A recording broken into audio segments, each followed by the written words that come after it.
Finalmente chegou o momento de realizarmos nossa previsão. E é tão fácil e rápido que vocês nem irão acreditar. Mas antes eu recomendo que, caso você ainda não tenha feito, salve o seu modelo.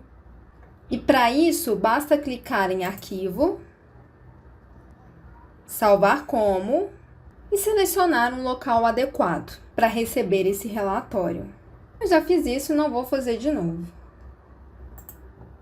Bom, voltando para o nosso processo de previsão, vamos clicar na área do gráfico, vamos ir até o campo Analisar ou Análise e vamos selecionar a última opção, Previsão.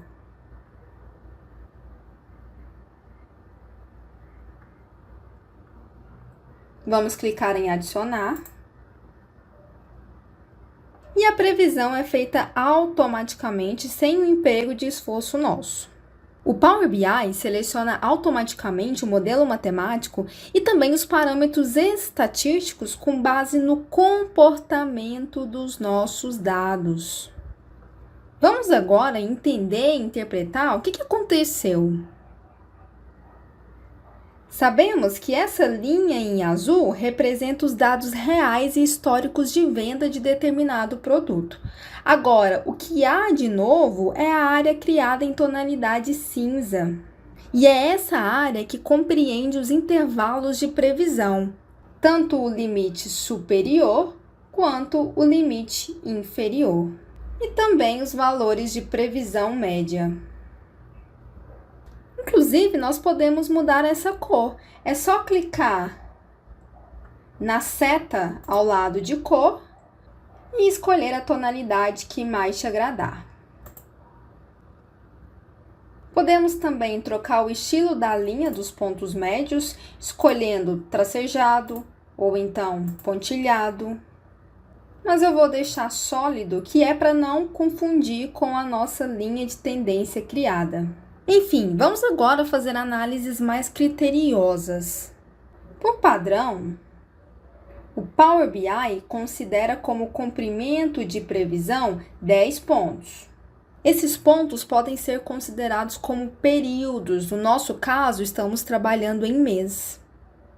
Ou seja, aqui a previsão é feita considerando 10 períodos à frente do meu último dado real. Nós podemos facilmente alterar isso. Por exemplo, eu vou escolher 5 períodos de previsão. Basta eu clicar e excluir o 10, apagar o 10 e digitar 5. Embaixo, nós vamos clicar em Aplicar. Note que quanto mais períodos à frente eu considerar, à medida que os dados vão se distanciando do período atual, maior passa a ser o intervalo de previsão.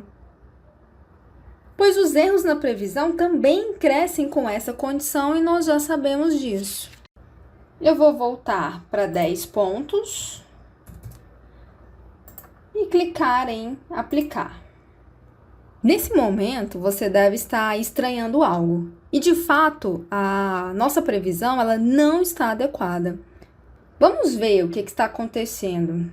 Eu vou posicionar o ponteiro do mouse em algum ponto para verificar os dados de previsão para que a gente possa analisar melhor.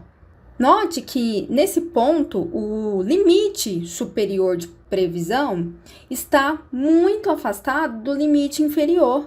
A diferença entre os dois dá mais de 900 peças, mais de 900 produtos. Assim fica muito fácil dizer que a demanda prevista ela vai estar com certa chance contida dentro desse intervalo. Afinal, ele é muito grande. Em outras palavras, o desvio padrão dos dados está muito alto. Para esse ponto, temos uma previsão média de 1.426 peças, mas que pode variar entre 972 e 1.879 peças. Pessoal, primeiramente, é preciso entender que esses intervalos de previsão existem, pois toda previsão já nasce errada.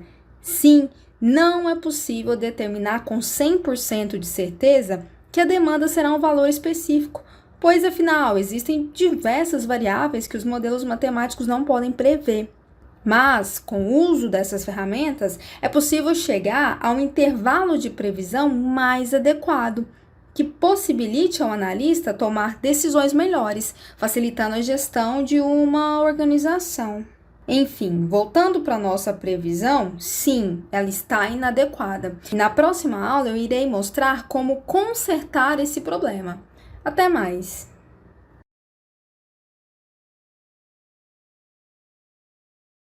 Vamos agora resolver nosso pequeno problema. Vimos na última aula que a previsão não está adequada. Se de fato considerarmos que o futuro será uma repetição do passado, não faz sentido uma previsão média constante como a gente obteve. No caso, no valor de 1.426 peças. E muito menos ter esse intervalo de previsão horroroso. Mas por que isso acontece? Note que o comportamento dos dados nos indica que há uma sazonalidade e o modelo precisa ser capaz de incorporar essa informação e traçar a demanda futura, repetindo esse comportamento. Mas nesse caso, somos nós que precisamos fornecer essa dica ao Power BI. Então vamos clicar no gráfico, vamos em análise, vou fechar a linha de tendência. Buscar por previsão, que nós já realizamos anteriormente.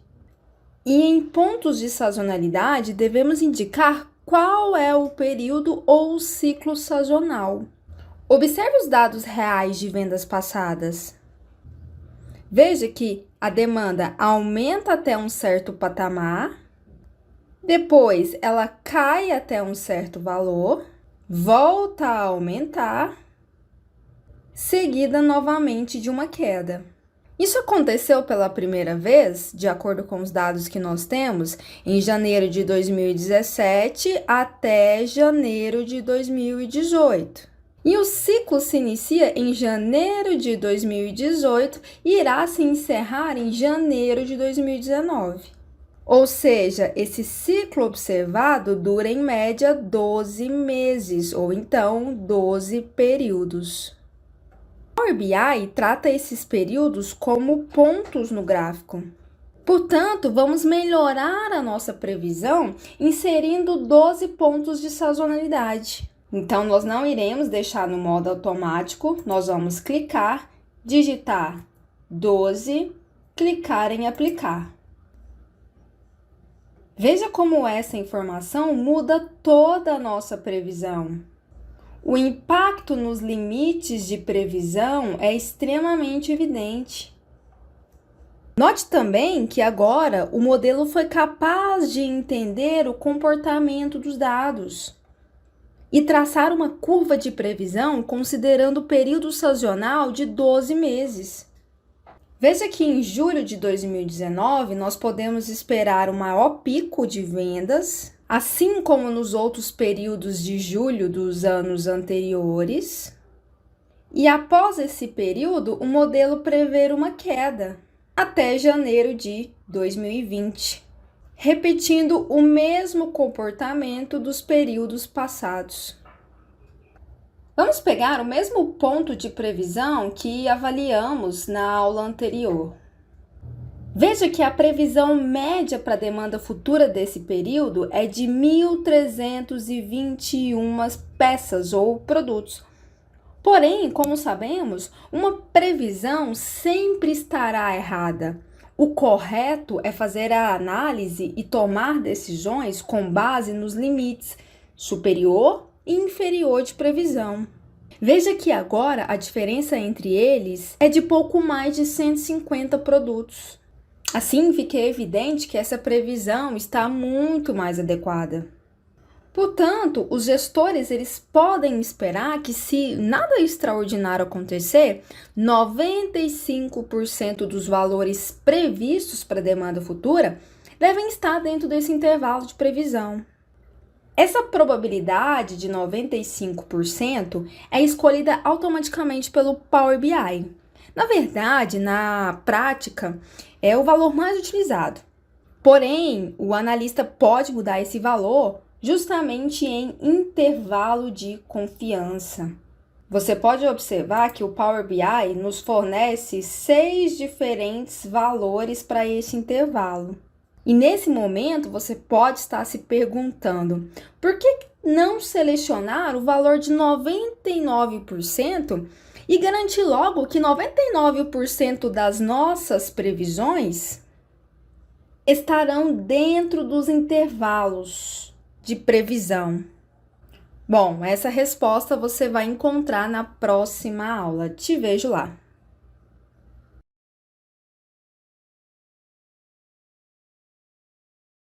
Na última aula, vimos que podemos selecionar 6 diferentes valores para o nosso intervalo de confiança. Esse intervalo de confiança serve para calibrar uma porcentagem do resultado estar dentro dos limites de previsão. Em outras palavras, intervalo de confiança é usado para indicar a confiabilidade da estimativa de uma previsão. E em termos gerais, quanto maior for o intervalo entre os limites de previsão, menos confiável será esta previsão. Lembra de quando não apontamos os pontos de sazonalidade no nosso modelo? Pois é, antes de inserirmos essa informação, tínhamos um intervalo de previsão muito grande. E claramente a nossa estimativa não estava nada confiável. Bom, sabendo agora que essa probabilidade está ligada à confiabilidade da nossa estimativa, a pergunta que fica é: por que não usamos um intervalo de confiança de 99%? Vamos alterar para 99% e verificar o que acontece com o nosso modelo. Perceberam? Sutilmente, o intervalo entre os limites superior e inferior de previsão é ampliado. Utilizando o mesmo ponto das últimas análises, é possível constatar que a diferença entre um limite e o outro passa a ser de pouco mais de 200 produtos. Já a previsão média, ela não se altera, mas o tamanho do intervalo sim. Vamos voltar para 95%.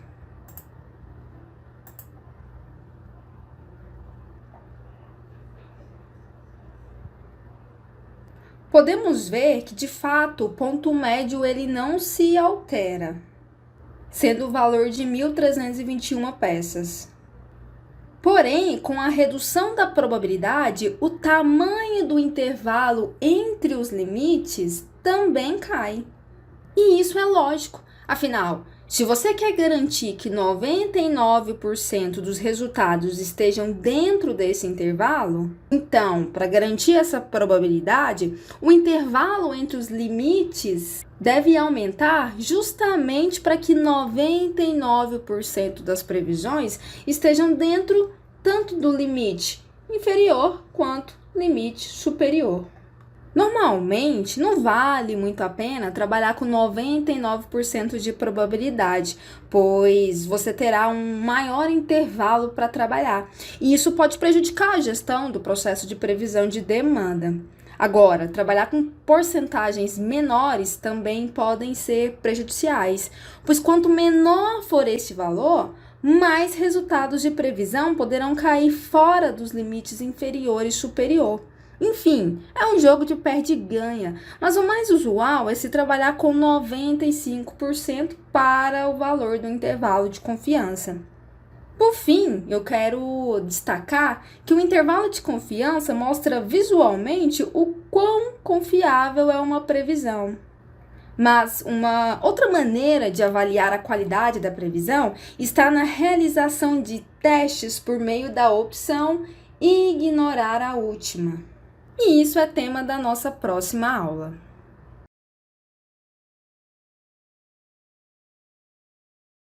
Pessoal, sabemos que todo modelo, seja de inteligência artificial ou machine learning, precisa ser testado quanto à sua precisão, para verificar a sua qualidade.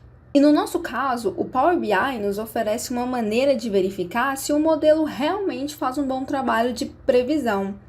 Basta utilizarmos a opção ignorar a última. Com esse recurso, podemos comparar os valores previstos com os valores reais de demanda. E visualmente podemos julgar se o modelo é bom ou não. Vamos entender isso melhor na prática. Vamos então digitar 5 pontos em ignorar a última. Vamos clicar em aplicar. E o que o Power BI fez foi justamente ignorar os 5 últimos pontos reais de demanda e fazer a previsão sem os considerar. Assim, podemos verificar que a linha de previsão vermelha está muito próxima da linha azul de dados reais, de vendas reais. Vamos verificar alguns pontos específicos para a gente poder confirmar isso. Então, aqui em fevereiro, a previsão de demanda encontrada foi de 1.317 peças e as vendas reais, por sua vez, foram de 1.274, gerando um erro de 43 peças a mais do que o necessário. Vamos pegar aqui um outro ponto. No mês de março, a previsão é de 1.353 produtos. E o valor que de fato ocorreu foi de 1.340 produtos vendidos. Uma incrível diferença de apenas 13 produtos. Ou seja, podemos confirmar que o nosso modelo de previsão ele é bastante preciso.